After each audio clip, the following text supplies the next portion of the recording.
আঙ্গুল চুষবো? আমি এখন পরে শেষে আসলাম রবি সাহেবের বাসায়, সেখানে দেখলাম 5,000 ছেলেরা, ছাত্ররা। রবিউল তো নামবে না কেন? আমার ভাইয়ের গায়ে আঘাত দিলে আমি নামবো না? চ্যালেঞ্জ করতে পারি যে ওনাদের 10% লোক এই এনসিবি 11 দলে ছিল না, আটকে ফেলাই দেবো। ওনারা দেখে একজন, ওনাদের পাশে একজন দাঁড়ানো ছিল, লোক মারা গেছে। একটু সবাই বন্ধ রাখেন। এই দেখেন বড় একটা দাও, মানে 4-5টা দাও শিবিরের পোলাপানের কাছে, দেখেন বড় বড় দাও, বড় বড়, ওই যে বড় বড় দাও। এই দেখেন, এই যে নিচে পিটাইতেছে আর উপরে নিতেছে। এটা আপনাকে দেখাইলাম, এই ছেলেটা লড়াচ্ছে, এই সব কয়জনের হাতে। এখন ওনাদের মধ্যে ইমানি শক্তি আর জনগণ আছে। আপনার জামাত যখন বিএনপির সাথে ছিল, তখন বিএনপি কে অভিভাবক মানত, এবং কখনো আমি শুনি নাই, আমি খুব কাছে কাছে ছিলাম। আমি আসামা মোস্তাফিজুর রহমানের সাথে আনঅফিসিয়াল উপদেষ্টা ছিলাম 91 সালে, পরবর্তীতে বড় বড় নেতাদের সাথে ছিলাম। এই কেবলও আমাদের পরিবহন মন্ত্রী, ওই সড়ক ও পরিবহন, এরপরে বন পরিবেশ প্রতিমন্ত্রী, এই কেবল মিটিং করে আসলাম। এখন আমাকে মানে চুপচাপ থাকি, যে কথা টথা শুনি। আপনার এই সময় দেখতাম যে নিজামী সাহেব, মুজাহিদ সাহেব, যারা যারা ছিল, সিদ্ধান্ত যেটা হতো সেটাই করত। কিন্তু এখন জামাত এবং জামাতের সাথে যারা আছে, এই কি কারো কথা কেউ শুনে? আপনি দেখেন নাসিরউদ্দিন পাটোয়ারি বক্তব্য দেয়, আমার মনে হয় আপনি যদি স্বাভাবিকভাবে নিরপেক্ষভাবে কিছু যাইয়ে অফিস আদালতে শিক্ষকদের কাছে প্রশ্ন করেন, যারা একটু ভদ্র ক্লাসের, একজনও তাকে বলবে বেয়াদব, অভদ্র, অসভ্য, জানোয়ার, এরকম কথা বলবে, পশুর মতো কথা বলে। সেইখানে আরো ওনাকে উৎসাহিত করে জামাতের আমির মহোদয় বলে যে আমাদের মধ্যে একজন নেতা আছে, উনি একটু গরম কথা বলে, খালেদা জিয়াকে নিয়ে কথা বলবে, জিয়াউর রহমানকে নিয়ে কথা বলবে, যে এখন মানে করার সময় নাই, এই কথা বলবে, এ নাকি একটু গরম কথা বলে, এটা বেয়াদব, অসভ্য, জানোয়ার, পশুর মতো কথা বলে। এটা তো আমিও সহ্য করতে পারি না, আমার বয়স 61, আমিও সহ্য করতে পারি না। জামাতের সাথে আমরা দীর্ঘদিন রয়েছি, আমাকে যতবার গ্রেপ্তার করেছে, ওই জামাতের ইদিয়া গ্রেপ্তার করেছে, বলছে রাজাকার, এই শিবির, জামাত শিবির, এই কয়ে, আমার বিএনপি কয়ে না। আমি ভয়েস অফ পিপল আপনার সাথে আলাপ করেছি, face the people, doctor Fazlul Haque, সে টোটালি সে জামাত, তার বংশ জামাত। আমি ওনাকে শুরু হওয়ার আগে আপনারটাই বলেছি, ওইটাই বলেছি যে আপনি তো জামাত, আপনি কেন বিএনপি নাম দেন? তা বলে বিএনপি দিলে একটু ভালো, এটাও আমার সাথে শেয়ার করেছি। সেদিন এটা টকশোতে ডাইরেক্ট বলেছি যে আপনি জামাত, কেন আপনি বিএনপি এরকম বলতেন? এইটুকু মালয়েশিয়া বইও ভয় পাইতো যে বিএনপির কথা কইলে ভালো হইবে, ভালো কথা বলছে আমাদের সাথে, তাই তার মানে কি জামাত বললে খুব একটা সমস্যা হয়।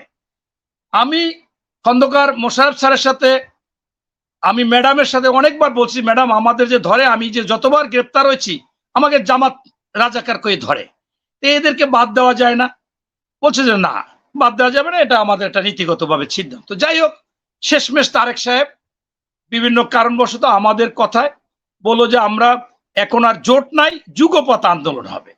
তখন ওনারা আলাদা করে যুগপৎ, উনি কজ দেখাইলো যে আপনারা যদি একসাথে হই, জামাত আর আমরাই লোক বেশি, আপনাদের লোকজন পাওয়া যায় না, যুগপৎ আন্দোলন করলে আপনারা আলাদা আলাদা আন্দোলন করবেন, লোকজন থাকবে, শক্তি থাকবে। এইটা বলে কিন্তু একটা সময় এইটা হলো। এখন আমি যেটা বলতে চাচ্ছি, উনি খুব অনেক কথা বলল। আজকে জামাতরা, এই শিবির, হিজড়ারা কি বলতেছে, এই সমকামিতা কি বলতেছে, কিন্তু কোনো মানে কোনো তাদের এই জামাত, আগের জামাত তো নাই, সেই শিবিরও আগের নাই।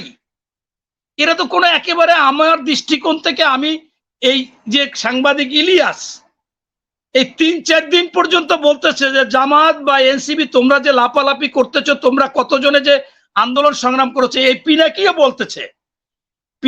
বলতেছে যে তোমরা যদি এটা করো, ওই শেখ হাসিনা আসবে, সাথে আওয়ামী লীগ, ওই ভারত থাকবে, তোমাদের এনসিবির পাত্তাও থাকবে না, তোমরা 50 জন হতে পারো সর্বোচ্চ। আর পরে হলে জামাত বা শিবির পাত্তা থাকবে না। বিএনপি তোমরা যেটা মনে করছো অনেক কিছু হবে, এটা না, হয়তো বা ক্ষমতা থাকবে না, ক্ষতিগ্রস্ত তোমরাই হবা। এই যে লেফটেন্যান্ট কর্নেল ফেরদাউস ভাই, আমি ওনাকে আন্দোলনে অল্প সময় শেষের দিকে পেয়েছি, ওনারা আর্মিরাও কিছু প্রোগ্রাম করত। আমি 1-11 থেকে বিএনপি বা বিরোধী দলের অন্যদেরও প্রোগ্রামে, সব প্রোগ্রামে যাইতাম। আর জুলাই আন্দোলনে আমার ছেলে মেট্রিক পরীক্ষা দিয়ে কেবল রেজাল্ট হয়েছে, ওরে নিয়ে যাইতাম, কারণ আমাদের সাজা শুরু হয়ে গেছে। আমার একটা 2 বছরের সাজা, 33টা মামলা, 3বার আয়না করে গেছি, পায়ে গুলি দিয়ে পা বেঞ্জিন নিজে ভাঙে ফেলাইছে ম্যাডাম রে, যেদিন বালুর ট্রাক দিয়ে আটকায়। এই জামাত কয় বালুর ট্রাক। আরে ভাই, সিচুয়েশন কি ছিল? তোমাদের তো একটা তালা মারছে, মগবাজার হেঁটে খুলতে পারো নাই, তোমরা তো কোনো কিছু কইতেই পারো নাই, তোমাদের তো আমরা সার্চ লাইট দিয়ে খুঁজে পাই নাই। এই যে আমাদের লেফটেন্যান্ট কর্নেল আজিজ ভাই বলল, আমি, আমার কাছে ছবি আছে, উনি যদি ভিডিও আছে, আমরা প্রকাশ করে নিয়ে বেশি কম করেছি। আমি 3রা আগস্ট আমি প্রেস ক্লাব থেকে শহীদ মিনার যাইয়া শাহবাগ আইয়া বক্তৃতা দিচ্ছি, সেইখানে যদি একজন মনে করেন কমপক্ষে আমার ওখানে 10,000 লোকের ছবি আছে হালকা হালকা, আর পাশাপাশি আছে 500-600। একজন জামাত পাবেন না, একজন এনসিবি, 2-1জন পাবেন। আজকে আমি চ্যালেঞ্জ দিতে পারি যে এনসিবি যে বলে তাদের আশেপাশে তাদের যে নেতৃত্ব দিচ্ছে, এরকম 2-1জন লোক শহীদ হয়েছে দেখাক, আহত হয়েছে দেখাক। বেশিরভাগ হইলে বিএনপির, আর পরবর্তীতে ছাত্র জনতা, তাদের কোনো ই নাই। আমার মোড়লগঞ্জে 2জন শহীদ হয়েছে মিরপুরে, তারা কোন দলের সাথে নাই, কিন্তু তার চাচা আমাদের বিএনপি করে একজন, আর একজন আর চাচা ওই লোকাল যে এমপি হয়েছে তার আত্মীয়। এখন আপনার হচ্ছে যে এইরকম আসছে, ট্রেনে পড়ে আগ্রহ নিয়ে আসছে। এখন সেইখানে যে কথাটা যেভাবে ভাব লইতেছে শেখ হাসিনা, খুনি হাসিনার মতো, যে আমার এই 71-এ দেশ স্বাধীন করছে আমার বাপ, এই দেশ আমার, আর এই এনসিপি জামাত এরা বলে জুলাই। আমি চ্যালেঞ্জ করতে পারি যে ওনাদের 10% লোক এই এনসিপি 11 দলে ছিল না, আটকে ফেলাই দেবো। ওনারা দেখে একজন, ওনাদের পাশে একজন দাঁড়ানো ছিল, লোক মারা গেছে। ওনাদের তো এই এনসিবির সেদিন প্রোগ্রামে এনসিবি করতো, মানে এনসিবির সাথে আন্দোলন আছে, তার 2 সন্তান মারা গেছে, একটা টাকা পর্যন্ত দেয় না। সে সেদিন চ্যালেঞ্জ করেছে যে আপনারা 18 মাস ছিলেন, আপনারা কি করেছেন? আপনাদের পেছনে ঘুরছি, বিচার করেন না, কোনো সাহায্য করেন না। আমি আমার ছেলেরা নিয়ে হাসপাতালে গেছি 5ই আগস্টের পরে, ওদের কাছে কান্না করে দেই যে ওরা আরো যাই ভয় দেয়, তোমরা নামলে তোমাদের খবর আছে। আমার ছেলেকে নিয়ে আমি আমার সাধ্যমতো, ভিডিও আছে, আপনি এখন দেখতে চাইলে সেই 3 দিনের ভিডিও, মানুষকে সাধ্যমতো টাকা দিচ্ছি, কিছু খাবার দিচ্ছি, তাদের জিজ্ঞাসা করছি, ওরা খবরও নেয় না। অথচ এই মনে করেন 18 মাস লইছে এই মুক্তিযোদ্ধা চেতনা শেখ হাসিনার, খুনি হাসিনার মতো বিক্রি কর, এই জুলাই বিক্রি করেছে জামাত এবং এনসিবি। সবকিছু দেশটাকে একেবারে লুইটা পাইটা, লুট তারাস, এই বদলি বাণিজ্য, সব জায়গায় যাই জামাতের লোক, কারণ এনসিবির তো লোক নাই। এখন ওনরা কাহিনী শুনায় দেলোয়ার হোসেন সাঈদী। আরে ভাই, দেলোয়ার হোসেন সাঈদীর প্রত্যেকটা ওয়াজ আমি শুনতাম, জেলে যাইও আমি তার সাথে দেখা করছি, 4 মাস 27 দিন ছিলাম, 3-4 বার দেখা করছি। উনি তো বলেছে প্রত্যেকটা ওয়াজে যে পূজা মণ্ডপে যদি কোনো মুসলমান যায়, ও মুসলমান না, ও মুসলমান থেকে খারিজ এবং হারাম। তার ছেলে যায়, সবাই যায়, যাই ওই জায়গায় বাপ ডাকে, দাদা ডাকে, তালই ডাকে, একই। তাহলে আপনি মানেন না সেইটা, এখন আবার আপনি মানতে আসছেন। আমি তো ওনার যেদিন মারা গেছে, আমি সেই দিন শাহবাগে গেছি, আমার লোকজন নিয়ে গেছি। আপনি যে বড় বড় বক্তব্য দিচ্ছেন, আপনাকে আমি জীবনে আমি একদিন আন্দোলনে দেখি নাই, একদিনও দেখি নাই। 1 সেকেন্ড আপনি পারলে আমার একটা মিছিল দেখাইয়েন বা একটা বক্তব্য দেখাইয়েন। এখন ওই যারা এরকম করে, বড় বড় কথা বলে, আপনার হচ্ছে যে এই আপনার দেলোয়ার হোসেন সাঈদী যে কথা বলেছে, যে মোনাফেক কাকে বলে, আপনাদের আমির মহোদয় সংসদে দাঁড়াই বলে আমি শহীদ পরিবার, আর সাংবাদিকরা বলছে কে শহীদ হয়েছে? আপনার কেউ না। এত বড় একটা ডাহা মিথ্যা কথা। আর একজন নীলফামারী এমপি, সে তার বাবা শহীদ হয়েছে, দাদা শহীদ হয়েছে, মা মুক্তিযুদ্ধের সংগঠক, 47 জন পরিবারে আছে, তাহলে তার মার তো সন্তান লাগে 100। ডাহা মিথ্যা কথা কয়, আমি স্লিপ অফ টাং আমি খেয়াল করতে পারি নাই। এই আমির হামজা যে হারামজাদা, সে বলে যে আমি জাহাঙ্গীরনগরে ভর্তি হয়েছি, সকালবেলা উঠে দেই মদ খায়, এরপর টিচারদের মারে, এরা চ্যালেঞ্জ করছে, মামলা করবে, মাপ চাইছে। কত বড় মিথ্যাবাদী! আমার বংশে 66 বছর, আমার বাপ চেয়ারম্যান 20 বছর, চাচা দাদা আপনার যমুনা গেছে, ডিবিসি গেছে, ওনার 14 গোষ্ঠীতে একবার মেম্বারও হয় নাই, চেয়ার মন্ত্র দূরে কথা। কত বড় মিথ্যাবাদী, কত বড় মিথ্যাবাদী। এখন এই ধর্ষণ করে, শিশু ধর্ষণ, বলৎকার করে, ধরা পড়ে, কয় শয়তানে পাইছে।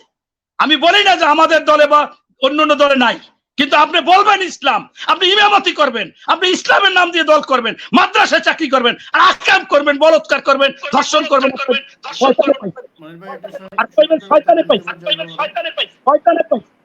আমি এখন যে কথাটা বলতে চাচ্ছি যে এটা বাংলাদেশের মানুষ সবাই জানে যে আজকে বিএনপি, জামাত বা এনসিবি এই সমস্ত ঘটনা ঘটলে সুবিধাবাদী হবে আওয়ামী লীগ।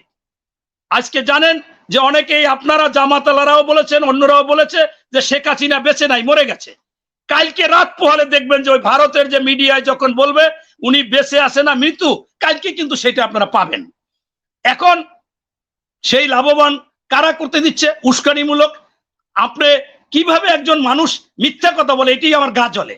প্রত্যেকটা জামাতের লোক মিথ্যা কথা বলে এবং মুনাফিকি করে। আপনি প্রথম ঝামেলা করছে সেই রোকেয়া বিশ্ববিদ্যালয় জামা শিবির উল্লাস করছে, সেখানে আমরা কি ছেড়ে দেবো, আঙ্গুল চুষবো?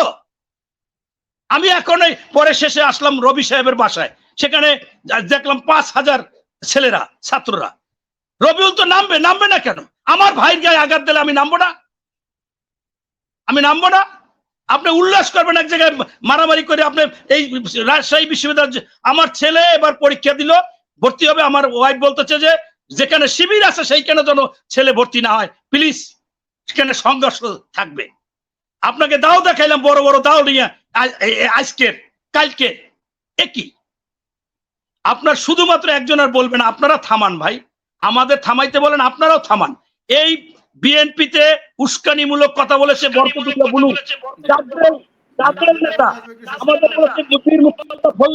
তাদেরকে বঞ্চনা করেছে, তাদেরকে ওই কি বলে চাকরির ক্ষেত্রে, মানে অর্থাৎ তাদেরকে সতর্কতা দিয়েছে, এরপর আপনারা করবেন না। কাউকে স্থগিত করেছে, এরকম 500 বহিষ্কার করেছে, 9000।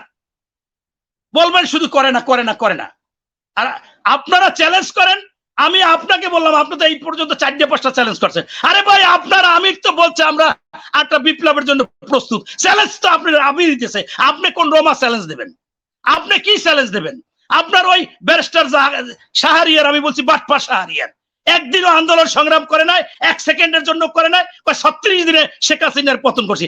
1 সেকেন্ডের জন্য যদি একটা 5ই আগস্ট টকশো, সভা, সমাবেশ, মানববন্ধনে ছবি দেখাইতে পারে, আমি জীবনে রাজনীতি করবো না। আর আপনাকে বললাম, আপনাদের সামনে হাত কাটি ফেলাই দেবো।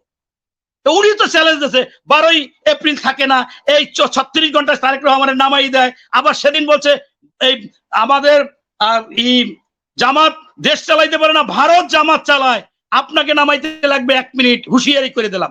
আরে হুঁশিয়ার যখন করছেন, নামাই ফেলান। আমি আপনাকে চ্যালেঞ্জ দিলাম যে আপনি যদি নামাইতে পারেন, আপনাদের এরকম চ্যালেঞ্জ তো বারবার দিচ্ছেন। আপনি দলের কে? আপনার আমির চ্যালেঞ্জ দিছে, আপনার আমির বলছে, সেক্রেটারি জেনারেল বলছে যে এই হবে, এই নামাই দেবে, এইটা করবে, ওইটা করবে, করুক না, স্থির থাকতে পারে না।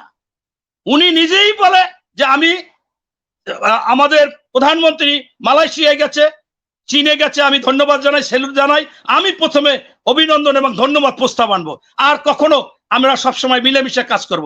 পরের দিনই আবার উনি বিপ্লব করে। কি বিপ্লব? পতনের বিপ্লব। এ কি? এগুলো তো হতে পারে না। এই তো